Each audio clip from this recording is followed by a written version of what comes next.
The words sliced through the silence like a shard of glass, sharp and unexpected. "Sir, don't give her power of attorney." Everyone in the boardroom froze.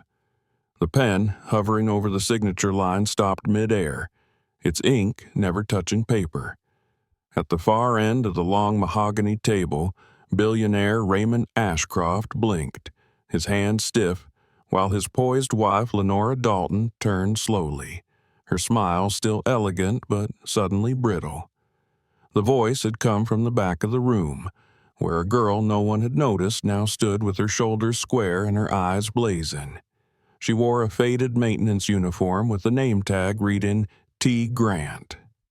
Her sneakers squeaked against the polished floor as she took a step forward, a folded document clutched tightly in her hand.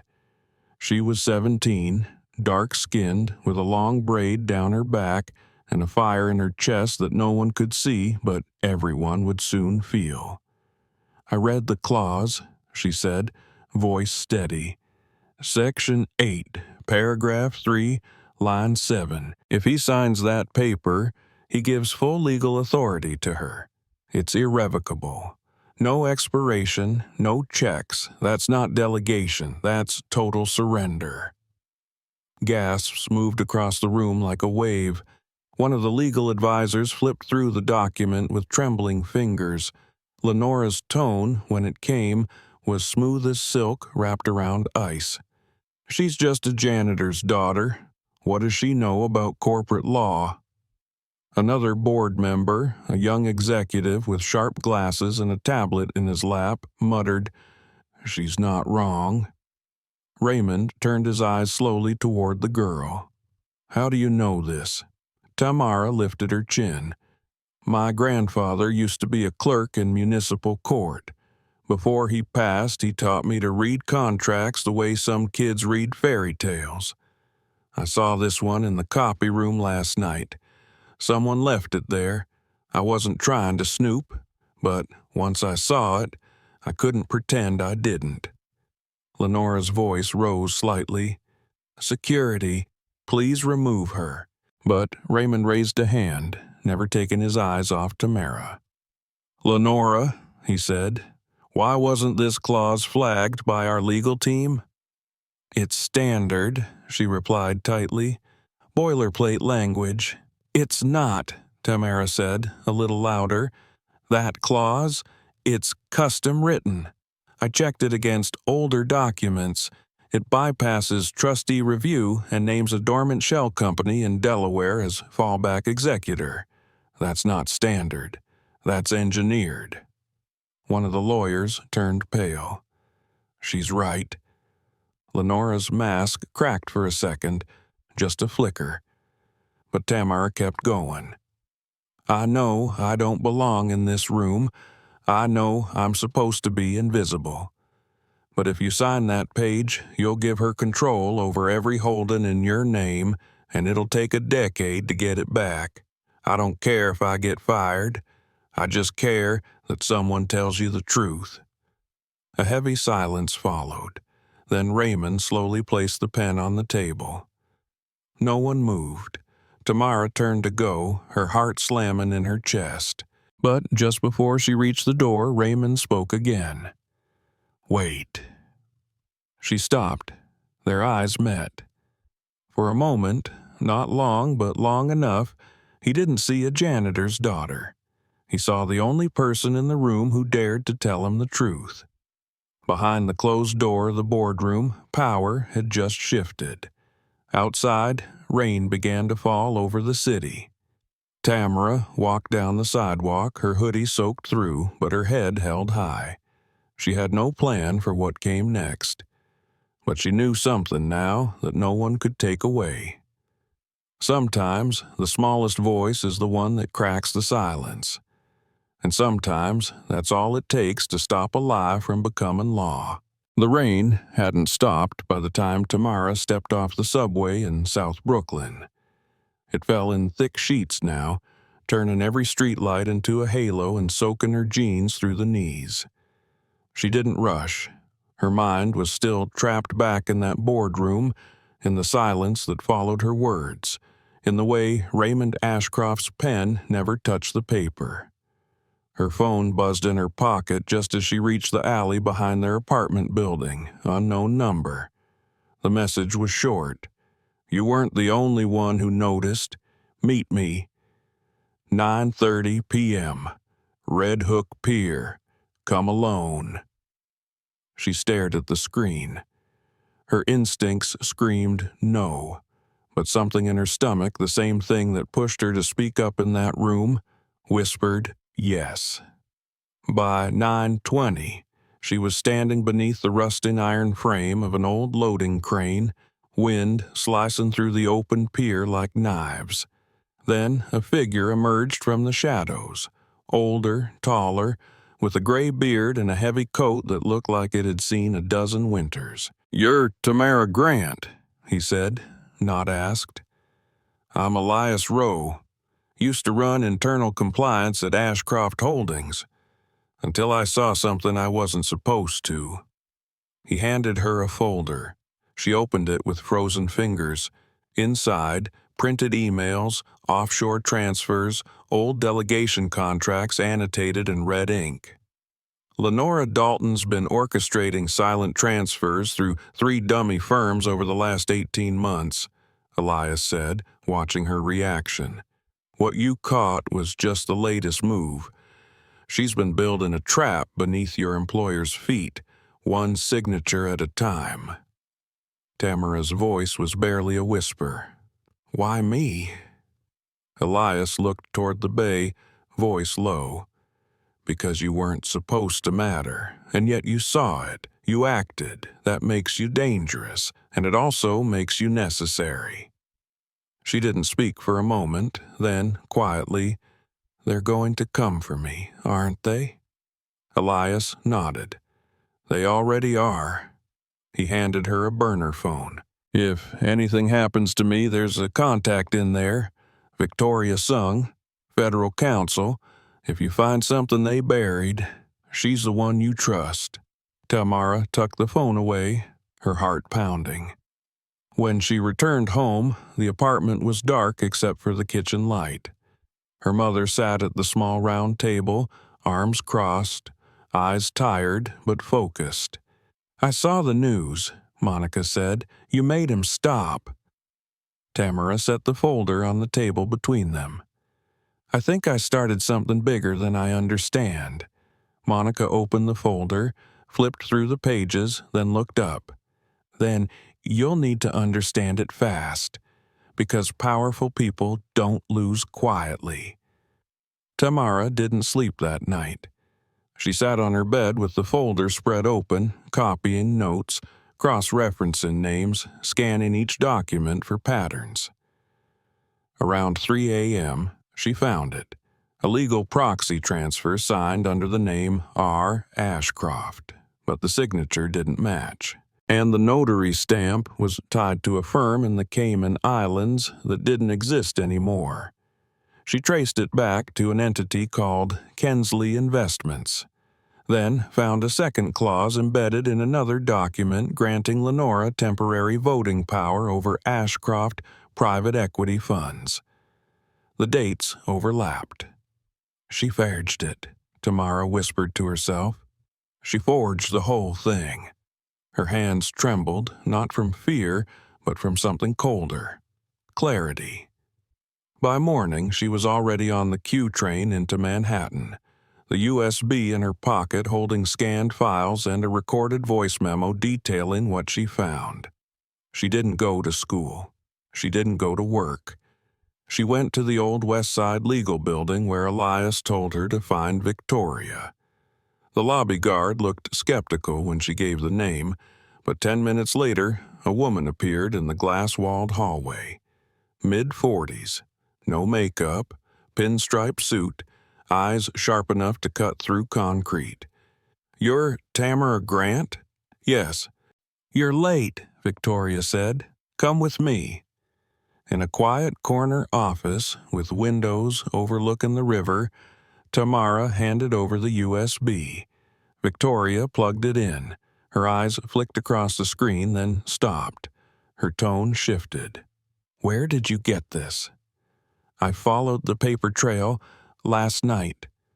Victoria turned to her. This clause here, she pointed. It's not just fraudulent, it's felony-level abuse of corporate power. If we verify these signatures were forged, she's facing federal charges. And him? Tamara asked. Raymond?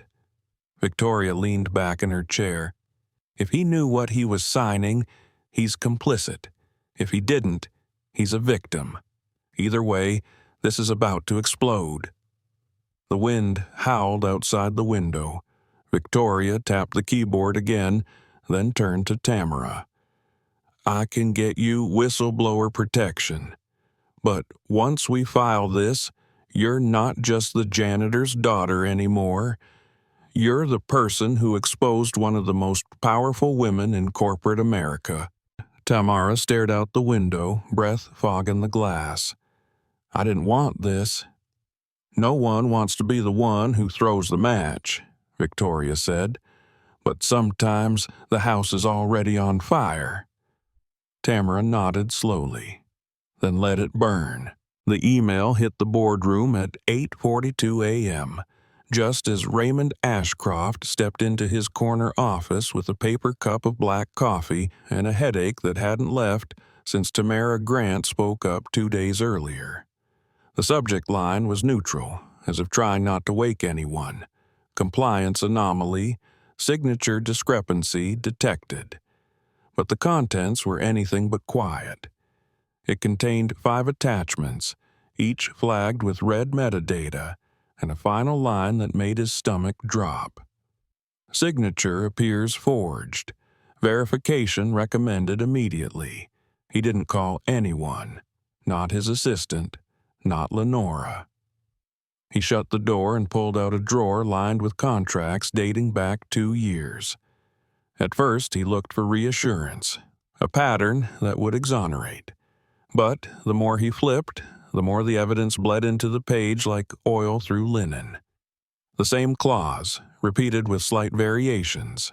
Proxy transfer, emergency authority, limited liability waivers, hidden just deeply enough in subsections that even seasoned lawyers might miss it. But not Tamara. He thought of her standing in that room, voice steady, eyes unwavering. 17. She was 17, and she had seen what no one else had. By the time he reached the 5th folder, his hands weren't shaking from caffeine anymore. They were shaking from betrayal.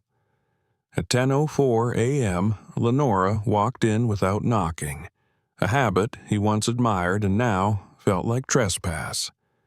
"Why haven't you signed the investment delegation?" she asked, smoothing her blouse with the practiced grace of a woman who rarely heard the word no. Raymond didn't respond immediately. He placed a contract on the table between them. "Did you draft this?" She glanced at it without flinching. "Of course. We discussed it last month." "No," he said, tapping the signature line. "We discussed restructuring. You told me legal had vetted it." "They did," she replied, voice cool. "Everything is standard." "Then why?" Raymond asked, pulling a second contract from his drawer. "Does this one from 18 months ago have identical phrasing but a different filing destination? You routed this through a holding firm in Nevada under a proxy name. You didn't disclose that." Lenora's smile froze for a fraction of a second. "What are you implying?" "I'm not implying anything," he said. "I'm investigating." "On the word of a teenager?" "On the word of someone who read what I didn't," Raymond snapped. "And I just spoke with our general counsel, Victoria Sung. She's initiating a forensic audit." Lenora didn't flinch. "Then I hope she brings popcorn. Audits are slow, expensive, and ultimately forgettable. Meanwhile, your empire is bleeding capital and investor confidence, and you're letting a mop girl dictate your decisions." Raymond stood, slower this time, with the weight of everything settling on his back like years he never lived. She may have pushed me to ask the first question, but what I found, that's mine. You didn't just trick me, you used me. And you used my name to do it." Lenora moved closer, her voice now silk around a blade. "Careful, Ray. You sound like someone preparing to confess weakness. The board doesn't reward weakness." "Then they're going to see strength," he said, stepping past her. "Just not the kind you built." He didn't wait for her reply.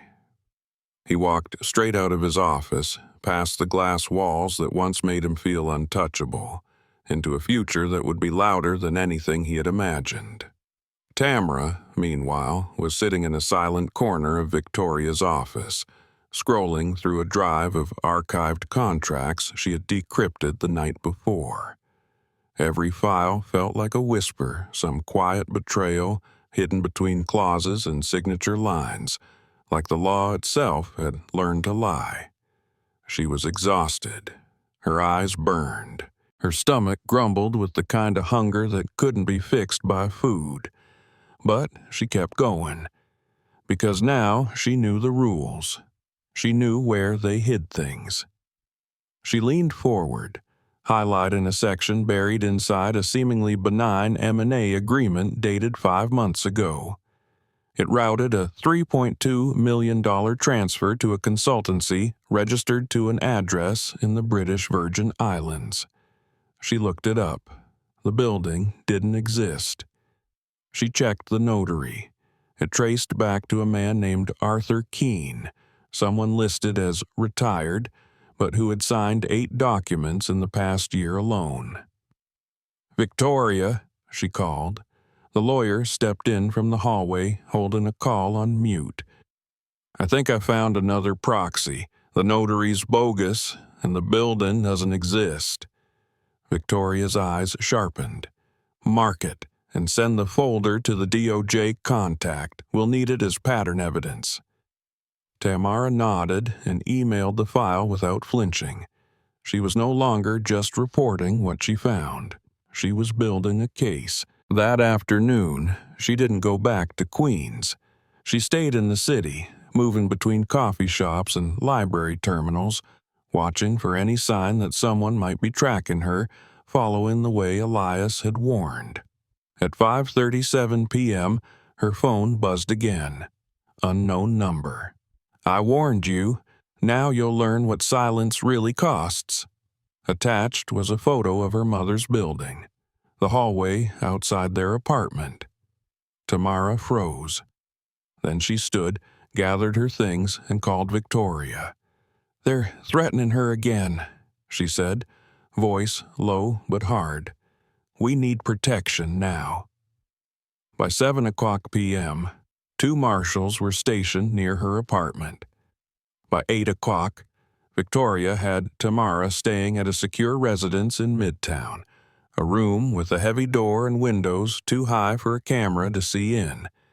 Tamara didn't argue, but she also didn't hide. That night, she uploaded a video. It wasn't dramatic, just a screen recording of a contract, her voice narrating how a single clause had nearly transferred an empire into the wrong hands. She didn't name Lenora. She didn't accuse directly, but she showed the dates, the proxies, the patterns. And she ended with one sentence. "This is what it looks like when you teach someone to clean floors but never expect her to read what's left behind." She posted it anonymously. Within 6 hours, it had 20,000 views. By morning, it had 100,000. And by the time the board of Ashcroft Holdings met again the next day, it had been viewed over 500,000 times. The cracks had become fault lines, and fault lines eventually shift. As Victoria watched the board prepare their response, she leaned over to Tamara. "You've started a movement." Tamara shook her head. "No, I started by noticing the dirt. They're the ones who made it a fire." That afternoon, an emergency injunction was filed freezing all future asset transfers by Lenora Dalton. Her access was revoked, her passwords reset, her badge deactivated. She didn't return to the office, but her lawyers did, and the documents they brought were laced with denial and carefully worded rage. Raymond met them at the conference room with a team of his own, and for the first time in months, he didn't feel like a man being led. He felt like someone walking back into his name. "This company will not go down quietly," he told them, "and it won't be sold off clause by clause in backrooms anymore, not while I can read."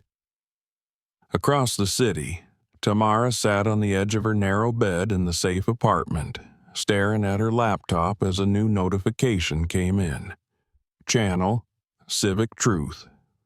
Uploaded video reached 1 million views, trending number 2 nationwide. She didn't smile. She just reached for a pen and wrote one line in her notebook. "They wanted me invisible, but now they can't unsee me." The war wasn't over, but the silence had been broken, and in its place, something louder had begun to rise. Tamara stepped off the curb that morning not as the janitor's daughter, but as the voice that had cracked open a billion-dollar fortress and let the light in. The street outside Ashcroft Tower shimmered from last night's rain, but her steps were dry, deliberate.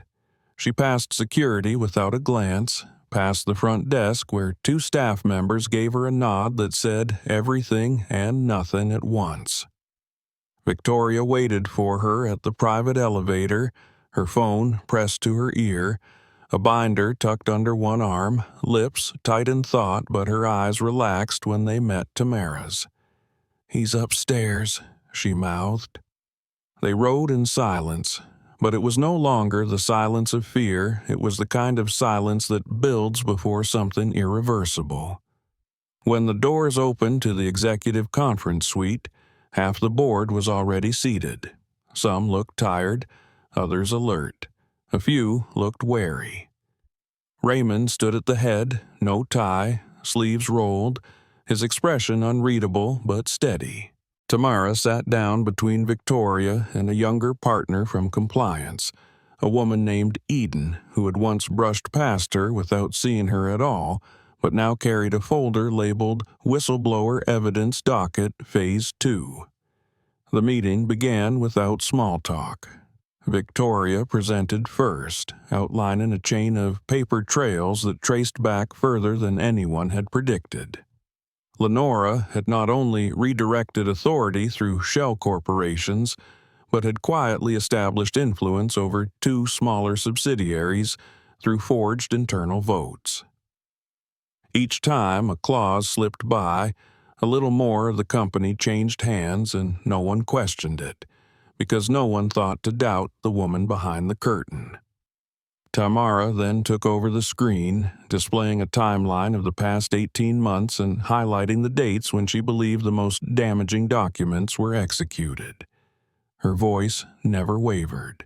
She explained how she'd discovered a pattern in the dates, always aligning with quarterly distractions, shareholder announcements, expansion deals, even personal tragedies like the death of Raymond's brother last fall. Lenora had exploited every moment of lowered guard. A board member finally raised a hand. "Mr. Grant, may I ask why you kept going? You're 17. You didn't have to." Tamara's answer was soft but unmistakable. "Because I knew what it was like to be erased, and I wasn't going to let them do it to someone else, not when I saw it happening in plain text." Raymond nodded. He stood, pacing slowly as he spoke. "There are 2 paths forward.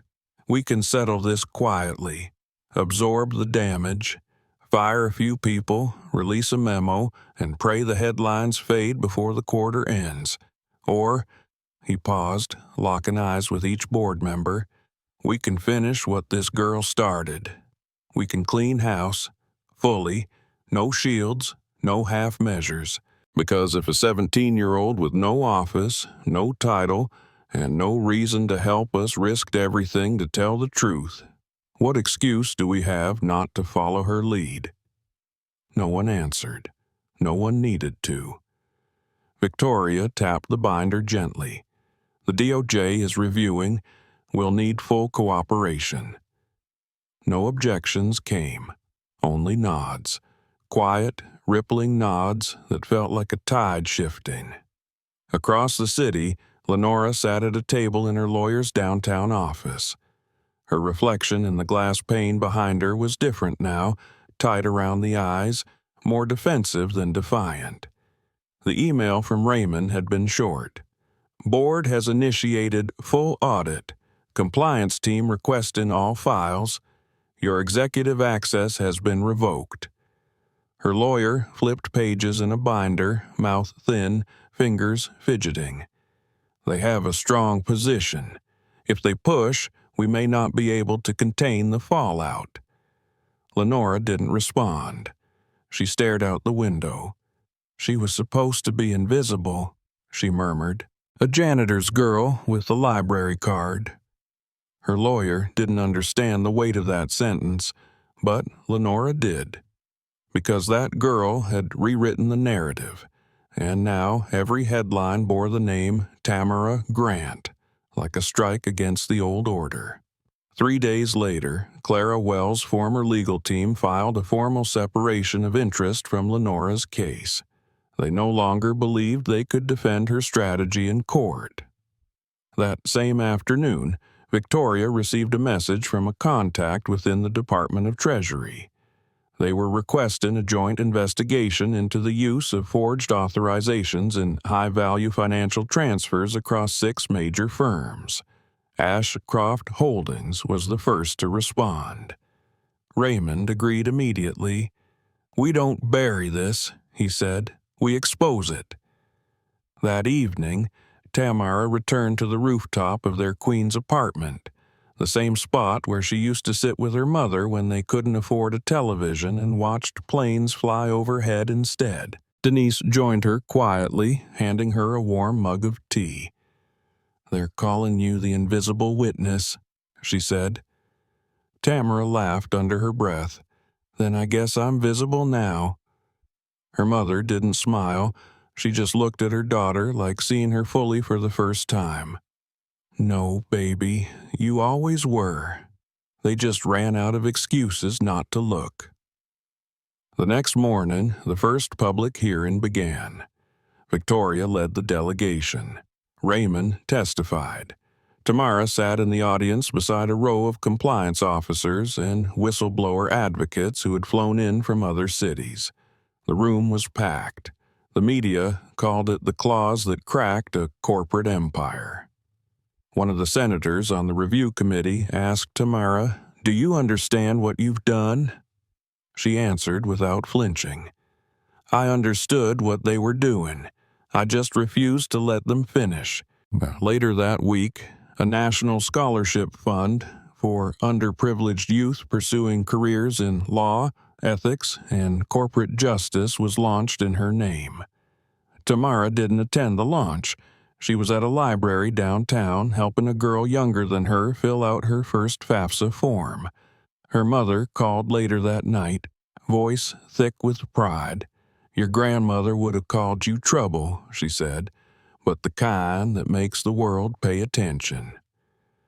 Across the city, Lenora packed the last of her things into a black sedan. She didn't speak to the driver. She didn't speak to anyone. She only glanced once toward the towering building that used to be her kingdom and whispered one thing under her breath. She was never supposed to see. But Tamara did. And not just that clause. Not just that signature. She saw the whole machine. And with nothing but borrowed sneakers, a folded legal textbook, and the audacity to speak up, she made it stop. Because truth doesn't always roar. Sometimes it whispers until the walls can't hold it anymore. And when that happens, you either listen or you get buried beneath the silence you tried to keep.